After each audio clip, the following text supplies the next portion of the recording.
workers still do have powers. And so this article is coming from popularresistance.org, a great outlet. By the way, almost all of these stories I'm covering are at radindymedia.com, a news aggregator that I created with Eleanor Goldfield that enriches me with roughly $0 a month.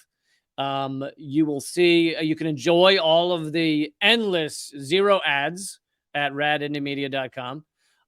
You can enjoy all of the zero paywall at radindymedia.com. And anyway, all these stories are, or most of them are there. So here's a labor organizing secret that has been working. And this may sound kind of boring, but listen, if we're going to win this battle, if we're going to win the ongoing revolution, to have a peaceful, equitable world, to have a world where we're not destroying the environment, where workers aren't exploited with wage slavery on an everyday basis, we're going to need to learn from tactics that work, whether they're a little bit boring or not. This one, unfortunately, is not people throwing themselves in front of tanks and things, which makes for a fun video, but this is a tactic that seems to really be working. Labor organizing secret, 10-minute meetings. And I don't know. I mean, I get that this is a boring topic, but in a way, but to me, this was like, yeah, that makes a lot of sense. Because nobody wants to be like, I imagine most of the time when they're trying to organize, when they're trying to create a union or talk to people about a union, probably within 1 to 2 minutes, the person is like, I got to go pick up my kids. Probably within like 3 minutes, the person's like, can we, I don't know, do you have a brochure you can hand me? I got to go. I got shit to do. Even a single person with no kids is probably like, I got a game of Halo that I got to play. I don't know video games. I got Halo Men that it's on pause. I got to get back to that. I really can't. I just can't. I got Grand Theft Duty. I got to get back to my Grand Theft Duty that I'm playing. But so the article says, as auto workers prepare for the expiration of the big three auto contracts covering 150,000 members September 14th, some are turning to a valuable tool they saw UPS Teamsters use, the 10-minute meeting. It's simply an in-person meeting with your coworkers that is only 10 minutes long and which crucially is held at work. Instead of scheduling a long meeting off-site or on off time, you're bringing the meeting to them and making it as convenient as possible. And I would imagine that all of the people that have attended these are like, God, this is great. Absolutely. Oh, I will go to a 10-minute meeting like during my bathroom break. If you could just yell it through the stall, then I will absolutely go to a 10-minute meeting. Oh, so will.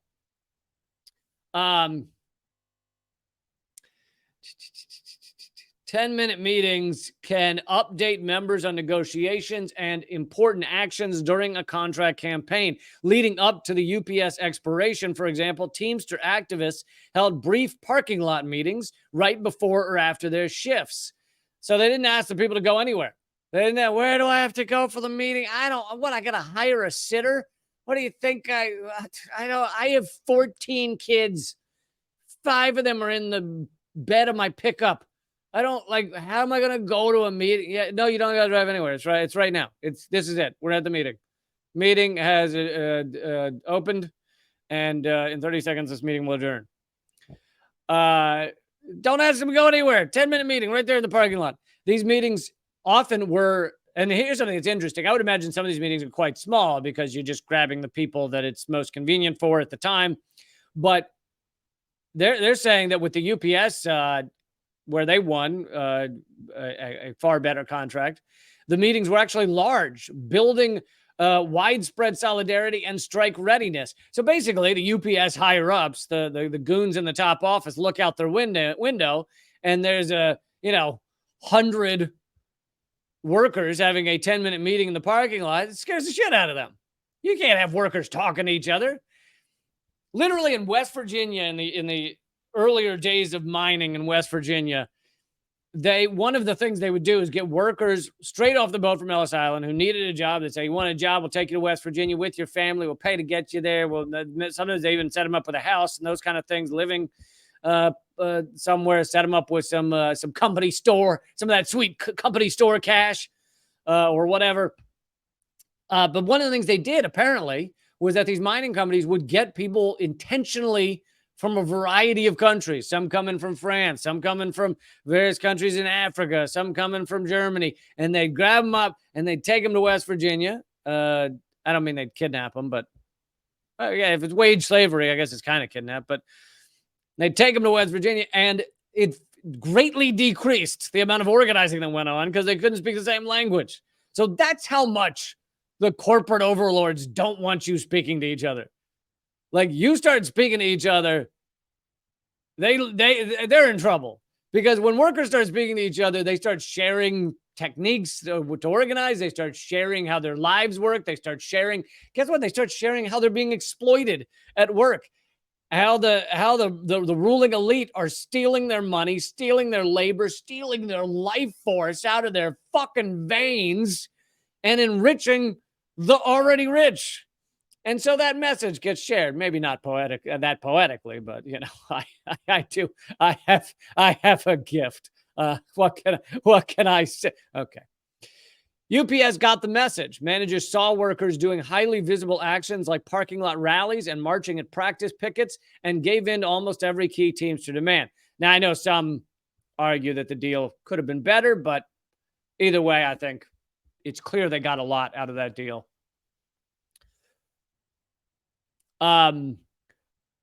So this just sounded like a great tactic to me, because I am not involved in involved in organizing, and I consider it a fucking incredible job. Those who are organizers out there, those who really are able to devote themselves to speaking to people, sometimes one-on-one, sometimes 1-on-10, and getting them to work together to fight against these companies. I think they're amazing, and they're the true on-the-ground heroes. And every time we find tactics that work, people find tactics that work, even one like this that's just like, hey, give them a fucking short meeting. These people have long days ahead of them.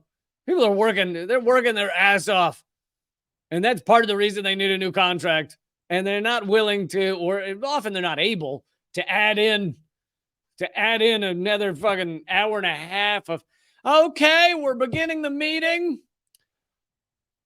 We're going to begin by everybody giving your name, your age, your favorite color socks, and a vacation spot that you haven't been to, but if you were there, you think you'd enjoy it, and 5 to 10 things about the spot you would enjoy.